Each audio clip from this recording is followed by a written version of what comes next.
সালামু আলাইকুম। বাংলাদেশ আওয়ামী লীগের জন্য একটু খারাপ সংবাদই বলা যেতে পারে, কারণ দলটির রাজনৈতিক কার্যক্রম নিষিদ্ধ হলেও দল হিসাবে কিন্তু আওয়ামী লীগকে এখনো নিষিদ্ধ করা হয়নি।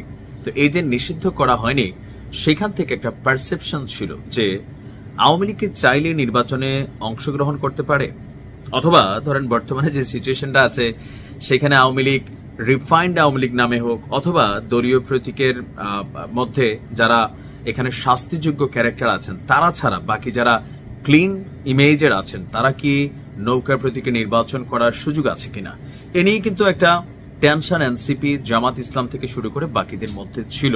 বাট দিন শেষে আজকে নির্বাচন commissioner brigadier general Abul Fazal Mohammad Sanaullah তিনি যে বক্তব্য দিয়েছেন, সেখান থেকে আওয়ামী লীগের যারা আশাবাদী ছিলেন যে সামহাও হয়তো নির্বাচনের আগে আইনের ধারাতে তারা নির্বাচন করতে পারবে, সেখানে তাদের জন্য দুঃসংবাদ হচ্ছে যে আমাদের আবুল ফজল মোহাম্মদ সানাউল্লাহ যিনি নির্বাচন কমিশনার আছেন, তিনি বলছেন যে দলের কার্যক্রম যদি স্থগিত থাকে, এখন আমরা জানি যে আইনের মাধ্যমে আওয়ামী লীগের সকল প্রকার কার্যক্রম স্থগিত রাখা হয়েছে বিচার চলাকালীন সময়টাতে, তারা কেউই নির্বাচনে অংশ নিতে পারবে না প্রতীক ছাড়া।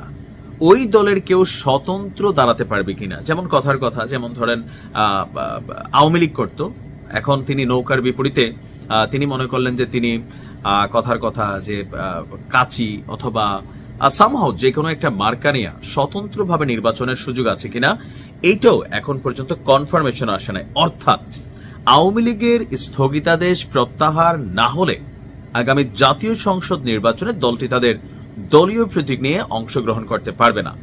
আওয়ামী লীগের নাম না নিলেও নিবন্ধন স্থগিত থাকা দলের বিষয়ে এভাবেই ইসির অবস্থান স্পষ্ট করেছেন কমিশনার সানাউল্লাহ। আজকে নির্বাচন ভবনে গণপ্রতিনিধিত্ব আদেশ সংশোধন নিয়ে কথা বলার সময় নির্বাচন কমিশনার আবুল ফজল মোহাম্মদ সানাউল্লাহ সাংবাদিকদের তিনি এই তথ্যগুলো দিয়েছেন। তিনি বলছেন যে গণপ্রতিনিধিত্ব আদেশের সংশোধনীতে আইন প্রয়োগকারী সংস্থার তালিকায় সশস্ত্র বাহিনীকেও যুক্ত করা হয়েছে। জেলা নির্বাচন কর্মকর্তা ভোট কেন্দ্র স্থাপন করবেন। আদালত কর্তৃক যারা ফেরারি ঘোষিত হবেন তারাও নির্বাচনে অংশ নিতে পারবেন না। ইভেন লাভজনক পদে যারা আছেন বলে গণ্য হবেন এবং যারা সরকারি 50% বা তার বেশি শেয়ার আছে এমন প্রতিষ্ঠানে কাজ করেন তারাও অংশ নিতে পারবেন না। এছাড়া হলফনামায় তথ্য গোপন বা মিথ্যা, এগুলা পুরোনা যে বিষয়টা আছে। এখন মূল কথা হচ্ছে আওয়ামী লীগের অনেক নেতাকর্মীরা তারা কিন্তু আশা করতেছিল যে সামহাও স্বতন্ত্রভাবে তারা নির্বাচন করবে, আর আরেকটা যেটা আশা ছিল সেটা হচ্ছে জাতীয় পার্টির মধ্যে তারা কানেক্টেড হবেন এবং জাতীয় পার্টির মাধ্যমে তারা নির্বাচনে আসবেন ক্লিন ইমেজের যে সকল প্রার্থীরা আছেন।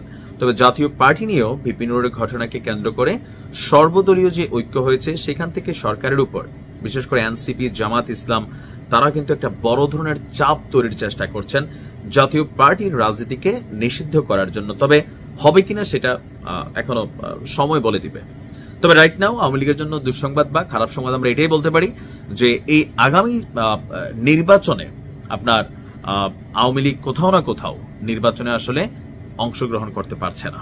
এর পরবর্তী সময় হয়তো বা পরবর্তী নির্বাচনে আবার সিস্টেম একটু হয়তো আসবে। ভালো থাকুন। আসসালামু আলাইকুম।